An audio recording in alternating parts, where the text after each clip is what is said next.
Hello ಬಚ್ಚಾ Ganesha collection ವಿಚಾರಕ್ಕೆ ಹೋದ್ರೆ 10 ಜನ ಹೋಯ್ತಿವಾರಲ್ಲ 5 ಜನ ಗೋಳಿ ಮಕ್ಕಳು ಕೆಳಗಡೆ ಇರ್ತಾರೆ, ಮೇಲೆ ಬರಲ್ಲ ಚಪ್ರಿ ನನ್ ಮಕ್ಕಳು. ಒಬ್ಬ ಕಿಲಾಡಿ ತರ ನಿನ್ಕೊಂಡ್ ಅಂಕಲ್ ಏನ್ ಅಂಕಲ್ 50 ರೂಪಾಯಿ 100 ರೂಪಾಯಿ ಏನ್ ಬರ್ತೇವೆ 1000 2000 ಕೊಡಿ ಅಂಕಲ್ ಅಂತಾನೆ. ಆ ಅಂಕಲ್ ರೊಚ್ಕೆ ಬಿಟ್ಟು ಕೊಟ್ಟಿದ್ದೀರೇನ್ರಿ, ಏನ್ ಕೊಟ್ಟಿದ್ದೀರ ತರ ಕೇಳ್ತೀರಲ್ರಿ ಎಲ್ಲರೂ. ಅಷ್ಟೇ ಎಲ್ಲ ಜೂಟು. ಪಕ್ಕದ ಬಿಲ್ಡಿಂಗ್ ಹೋದ್ರೆ ಆ ಅಂಕಲ್ ಕಲೆಕ್ಷನ್ ಮಾತ್ರ ಬಂದ್ಬಿಡಿ, ಪ್ರಸಾದ ಮಾತ್ರ ತಂದ್ಕೊಳ್ಬೇಡ್ರಿ. ಗಣೇಶ ಹಬ್ಬಕ್ಕೆ ಇನ್ನೊಂದ್ ತಿಂಗಳು ಇರುತ್ತೆ, ಒಂದ್ 5 ಜನ ಹೋಗ್ ಸುಮ್ನೆ ಗಣೇಶ ನೋಡ್ಕೊಂಡ್ ಬರ್ರು ಅಂತ ಕಳಿಸ್ತೀವಿ. ಅದ್ರಲ್ಲೊಬ್ಬ ಡುಮ್ಮ ದಡಿ ನನ್ ಮಗ ಒಂದ್ ಗಣೇಶ ನೋಡ್ಬಿಟ್ಟು ಇದೇ ಗಣೇಶ ಬೇಕು ನಂಗೆ ಅಂತ ಅವ್ನ್ ಕಾಸು ಕೊಟ್ಬಿಟ್ಟು ಬುಕ್ ಮಾಡ್ಬಿಡ್ತಾನೆ. ಮಿಕ್ಕಿ ಜನ ಎಲ್ಲ ಬಂದ್ ನೋಡ್ತೀವಿ, ಒಬ್ರಿಗೂ ಆ ಗಣೇಶ ಓಕೆ ಆಗಲ್ಲ. ಯಾಕಂದ್ರೆ 6 ಅಡಿ ಗಣೇಶಂಗ್ 60,000 ಹೇಳ್ತಾ ಇರ್ತಾನೆ ಅವನು.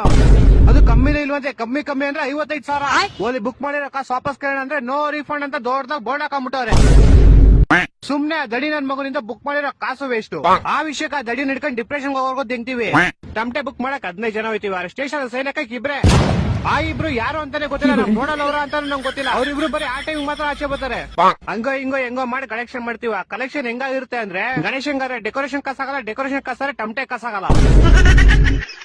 ಇನ್ ಗಣೇಶ ಕುಡ್ಸೋ ಟೈಮ್ ಬರುತ್ತೆ, ಒಬ್ಬ ಹೇಳ್ತಾ ನಮ್ಮ ಮನೆ ಮುಂದೆ ಕುಡ್ಸ್ಬೇಕು ಅಂತ, ಇನ್ನೊಬ್ಬ ಹೇಳ್ತಾ ನಮ್ಮ ಮನೆ ಮೇಲ್ ಕುಣಿಸ್ಬೇಕು ಅಂತ. ಆ ಗೋಳಿ ಮಗನ್ ಮನೆ ಸೀಟ್ ಮನೆ ಇರೋದು. ಇನ್ನೊಬ್ಬ ಹೇಳ್ತಾ ನೀವು ಗಣೇಶ ಎಲ್ಲಾರು ಕುಣಿಸ್ಕೊಳ್ಳಿ, ಸ್ಪೀಕರ್ ಮಾತ್ರ ನಮ್ಮ ಮಳೆ ಡೌ ಮನೆ ಮುಂದೆನೆ ಇಕ್ಬೇಕು, ಅಲ್ಲಿ ಇಕ್ಬಿಟ್ಟು ಅಂತ ಸಾಂಗ್ ಹಾಕ್ಬೇಕಂತೆ. ನನ್ನ ಮಕ್ಕಳು ಒಂದೊಂದಲ್ಲ